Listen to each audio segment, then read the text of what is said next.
Good afternoon, and welcome to the Great Lakes Health Program in our new time slot, Monday from 1 to 1:30 p.m. I'm your host, Francesca Messiah from Collier-Hezel. At Collier-Hezel, we see people, not just patients. We're going to be talking about a baby-friendly hospital. And I did a little bit of research about baby-friendly hospitals, which have been around for quite some time. And even in some of the third world countries, and I guess started by UNICEF. But we have in Buffalo at Collier-Hezel Collier is a baby-friendly hospital. And our guest for today, who will explain more of this to you, is Collier-Hezel Collier. And Dawn is a clinical nurse educator at Women and Children's Hospital. Welcome, Dawn. How are you? Thank you very much, Fran. I'm great. I'm very excited. Good. Dawn, we are going to really have a good time because this is all about you and sharing with our listeners what is a baby-friendly hospital, which I thought we always were. Right. But I guess there is there's an actual definition. And if you could let's start the interview by you telling our listeners exactly what is a baby-friendly hospital. Right. Well, a baby-friendly hospital is where Collier-Hezel is not quite one yet. We are en route to becoming one. Okay. There's a long process to become a baby-friendly hospital. And a baby-friendly hospital is a hospital that's achieved this designation through a long process. And it is a global program that was launched by the WHO, which is the World Health Organization, and the United Nations Children Fund back in 1991. So who is The World Health Organization. And what was the other organization? UNICEF, or the United Nations Children's Fund. Okay. They started this in 1991 to encourage and recognize hospitals and birthing centers that offer optimal level of care for infant feeding and mother-infant bonding. So this has been around for several decades now, and it's finally getting here to Western New York in Buffalo. And we have that's like a lot of questions just popped up. But the first question, so how then does a hospital, and how many years has this been around, did you say? Since 1991. Since 1999, yes. So we're 2017. Yes. So then how does a hospital become, we're already baby-friendly, but how does it become an official baby-friendly designated hospital? baby-friendly. Designated baby-friendly yes, hospital. absolutely. Well, it starts the journey by joining Baby Friendly USA, which is the national authority of the Baby Friendly International Movement to designate hospitals in the United States. And it is a 3 to 4 year process towards designation. And in order to receive Baby Friendly designation, the hospital must implement the 10 steps to successful breastfeeding. And they also must comply with the International Code of Marketing of Breast Milk Substitutes. This means that the hospital must implement evidence-based practices that have been shown to increase breastfeeding initiation and at the same time begin paying for fair market value for their formula.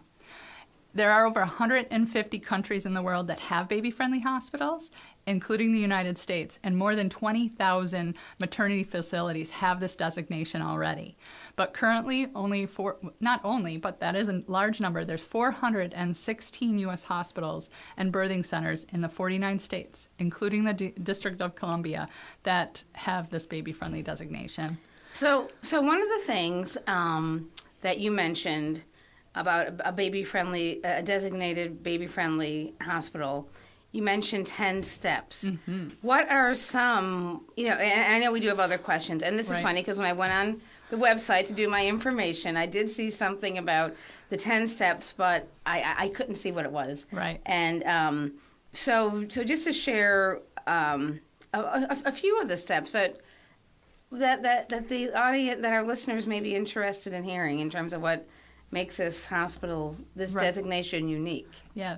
This, the 10 steps is ways of becoming a more breastfeeding friendly and more towards mother-baby bonding. And one or two of the steps, the first step is having a breastfeeding policy that's communicated to all the staff, which we already have a policy, but we had to add to it to make sure that moms and babies were staying together longer, that we had skin to skin on after delivery. So we had to update our policies and procedures and train our nurses on that. That's step 2 of the 10 steps, is to train all the nurses on the policy and implement the changes. Now, I've heard you say many times talking about the mom and the baby. Mm-hmm. How about if the mother has other children and this is new? So how does the rest of the family work into this? Well, actually, the other children are just as important as this new baby, and they're still part of it all. And it's kind of like a not just baby-friendly, it's a family-friendly initiative. Yeah. Yes. So, like, we encourage skin to skin, and that could be, like, on dad as well as mom. If mom can't put baby skin to skin right at first at delivery because she has an emergency and has to be taken to the OR or something comes up, dad can do skin to skin and spend time with that baby post-delivery as well. So skin to skin, is that like cuddling? Yeah. Cuddling. It is. It's kind of cuddling. Skin to skin is something that we need to implement. It's part of our new policy at Collier-Hezel. And after delivery, that baby, naked and all, goes right on mom's chest. So mom doesn't have a bra on, her gown is open, and that baby goes directly on her chest, and she's covered with a blanket or whatever else she needs to be covered with, so she's not just all exposed. But that baby is close to her, and that baby can get stabilized and hear the heartbeat. Yep, the baby can hear mom's heartbeat, and mom gets to know the smells of her baby and gets to know the little idiosyncrasies, the little sounds and the little movements that baby makes. And so they get to have a little special mother and baby bonding time, and that begins it. So does New York State make the hospital a designated baby-friendly hospital, or does that come from somewhere else? Actually, no. New York State doesn't make it a baby-friendly hospital. Becoming a baby-friendly hospital is an initiation that begins on the hospital alone, and that's what Collier did in 2014. We decided we wanted to go towards this baby-friendly designation because nobody else in our area had it, and we wanted to change to the best practice for mothers and babies. But New York State recently, in 2017, has put out a new statement for hospitals that do provide antepartum and perinatal care, so that they are incorporating the 10 steps now into the New York State hospitals. New York State does want to go towards the 10 steps because they know that that's the best for mom and baby, but they are not going through the baby-friendly designation. So all New York State hospitals do not have to be baby-friendly designated, but New York State is now mandating that certain things be implemented into the hospitals. Now, if the mom does not speak English or is hearing impaired, does Collier provide for a translator? Yes. To make sure this process is implemented properly? We will provide education on all of this. That's one of the things that the 10 steps has to do with is having our staff educate moms. And so one of the things is we do have translator phones that we can reach almost all languages. Mm-hmm. And we also now have some sort of translator tablet, Seraphone, I think it's called, or Seracom. Yes. And we can do FaceTime, immediate translation with all different languages. It's like a telehealth medicine for baby-friendly. Right. Cuts across. So now our women and children, and the new name will be the Oshai Children's Hospital. Correct. So when it becomes the Oshai Hospital, so besides women and children, then we have the Oshai, and also Millard Fillmore Suburban, because that's one of our hospitals, also within the Collier system that delivers babies. Will they also be part of this baby-friendly? Yes. Millard Fillmore Suburban and Women's and Children's Hospital are going baby-friendly together. Soon to be Oshai. Soon to be Oshai, I should say that. You know what? And with this program, I said I'm going to just start introducing the name because by November we will be. Right, absolutely. Oshai. And some people don't even know what Oshai is, and so that's okay. That's why I want to make sure that if you're delivering your baby after December that you're part of this. You'll be in the OSHI. You will go moving from women and children's to OSHI. Right. So how can our listeners, how can they find out more information about Baby Friendly? Yes. Well, you found some information on the Baby Friendly website, which is babyfriendlyusa.org. And but if you want some information on what we're doing at Children's Hospital and childbirth education and the changes that are happening there, the best number to call would be the childbirth educator at 878-7352. Just say it a little slower, please. Thank you. No problem. 878-7352. That would be the childbirth educator, who is responsible for a lot of the education that happens outside of the hospital as well as inside the hospital. So are there things that will be changed once you become a designated baby-friendly center? Well, we will have that designation, and we will be one of those 400 hospitals in the United States that are baby-friendly designated. But the changes that are happening now, going baby-friendly, since this is such a long process and there are different phases that you go through, we are in the third phase, and we are making changes now so that when we become designated, it is second nature to us. So right now, we are implementing skin-to-skin at delivery, and we expect patients to be educated in the clinic. We're hoping they're getting educated in the clinic and they know that that baby's going to go directly skin to skin, and anytime that baby fusses, that baby should go skin to skin.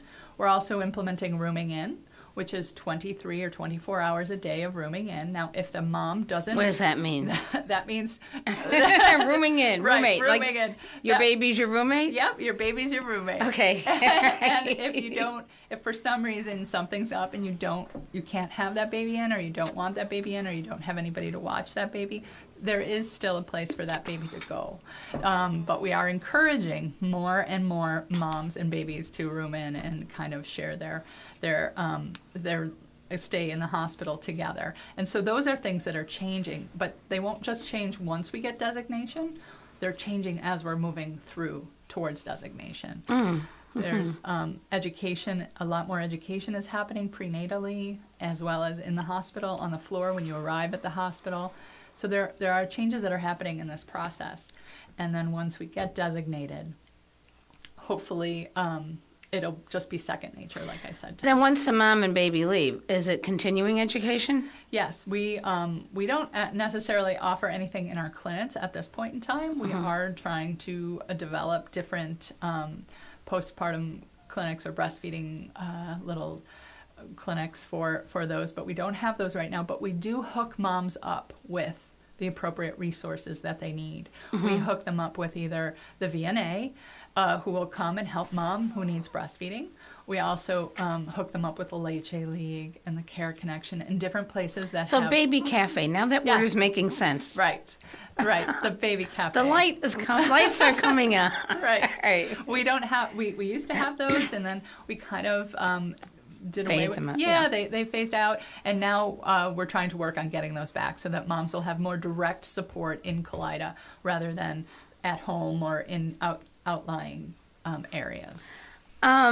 So for a mother who is delivering and is formula feeding her baby, Yes. is she still part of this? Oh, absolutely. Okay. That's a big piece. Of course, in 1991, remember when I told you Yes, that the history. Yes, the history of it. Right. They found that there were more in an orphanage in Italy. They found that there were babies that were surviving much better at this one orphanage where they had wet nurses. And those wet nurses were breastfeeding these infants, and they were having better life. They were living longer. They were living in the orphanages. So that's when they started to do their research and find out what's keeping these kids alive, and it was breastfeeding. And so that's when WHO, the WHO, and the UNICEF decided that we're going to make this a push, and we're going to try and get everybody to breastfeed. That was in 1991. But only if you can, so it's not like a force. Exactly. It's Okay. not a force at all. Okay. But that is why they started this. And so Okay. now women have choice if they choose not to That's breastfeed great. or if they and choose to formula feed. we support them as well. We will give formula to moms who choose to formula feed.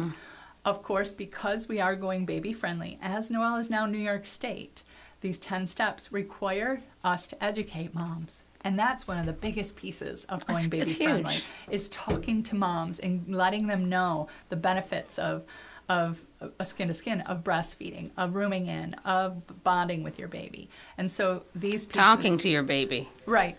Just listening to your baby, Right. and just being with your baby. And so those are the things that we're encouraging. And so if you choose to breastfeed, you're going to get educated.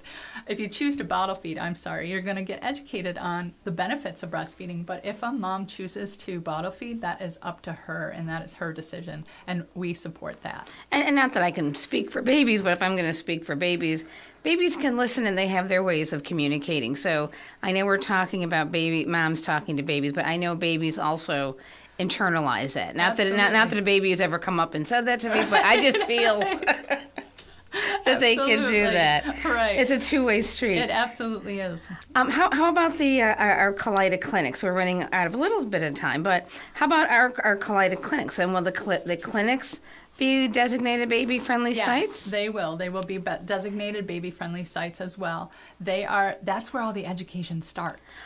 That's where we're beginning to get our nursing education in the clinic, so that these pregnant women learn about breastfeeding. They might not have learned about it before. And so, grandma didn't do it or sister didn't do it, but now this is where they get to get some more education and make those educated decisions about breastfeeding. And a lot of things, people like just hold a baby because it's the right thing to do. Right. But sometimes if you have a little bit of education to say, this is why you really should hold the baby and not just let it cry. Exactly. It could help. Absolutely. You know, I think it will help. Yes, absolutely. And Yes. that's what's going to be changing in our clinics. And just again, for our listeners who want to learn more information about what you are talking about this afternoon, Absolutely. how can they contact you? Definitely, they can contact the childbirth educator over at Children's Hospital, Women's and Children's Hospital, the new OSHI, soon to be, at 878-7342.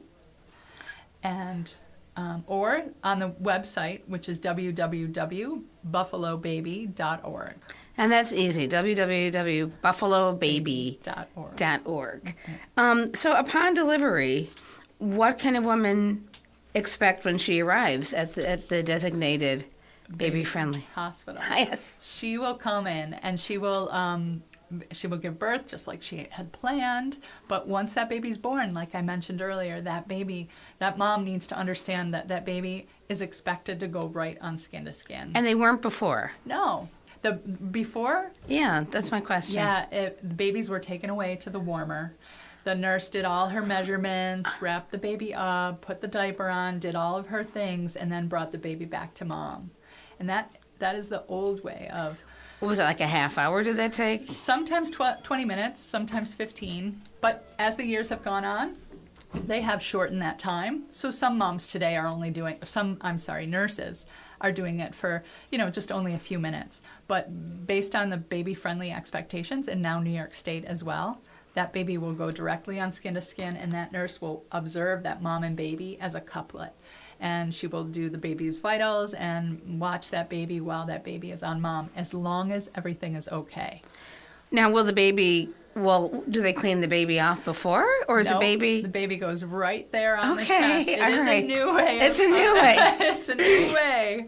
Because there are a lot of babies on Facebook. Yeah. A lot of people are posting their babies on Facebook. I've never seen one that looks like that. That looks like it's freshly out of the womb. Right. When that baby is put directly on that mom's belly, usually because they can't get to the chest right away, that nurse is massaging that baby and wiping everything off and taking care of everything and helping that baby take its first breath, and then the baby ends up on the mom's chest. And it's not like it's been wiped down, but hasn't had its first bath yet at all.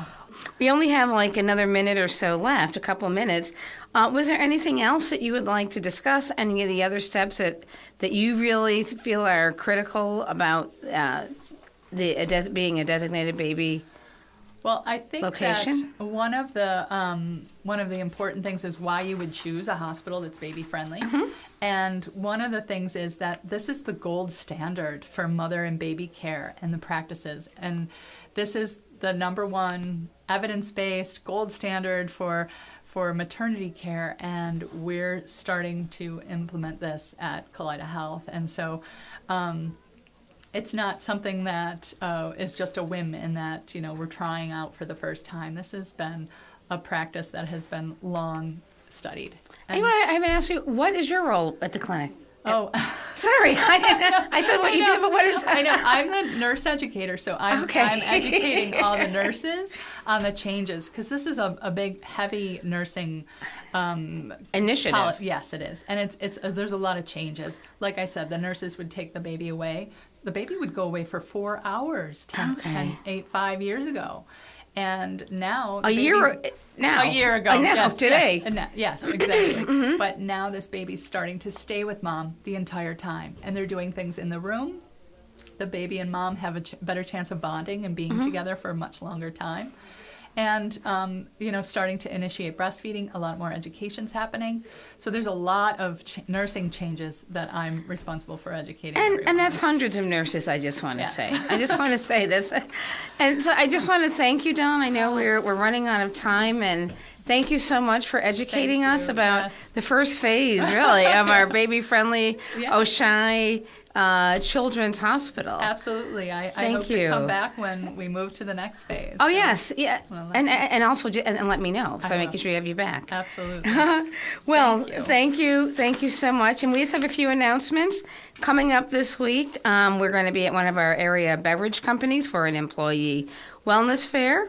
Also, we're part of the Buffalo Public School Family Health Fair at School 59. We're at UB. EOC. Also coming up within the next 2 weeks, we'll be at the NFTA at the Ellicott Street headquarters. We're on the first floor. The first floor is a public space, so please feel free to stop by and visit at the Collider table.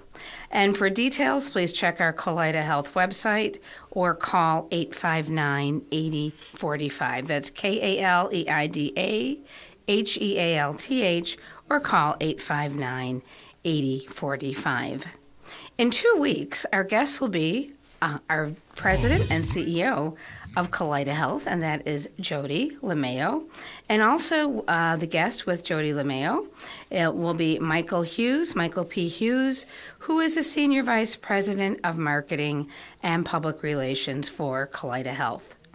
The voice you'll hear next week on the Great Lakes Health is Kelly Showard. And God be willing, in 2 weeks, I will see you on the Great Lakes Health program with your guest, Francesca Messiah from Collier-Hezel, where we see people and not just patients. Bye-bye.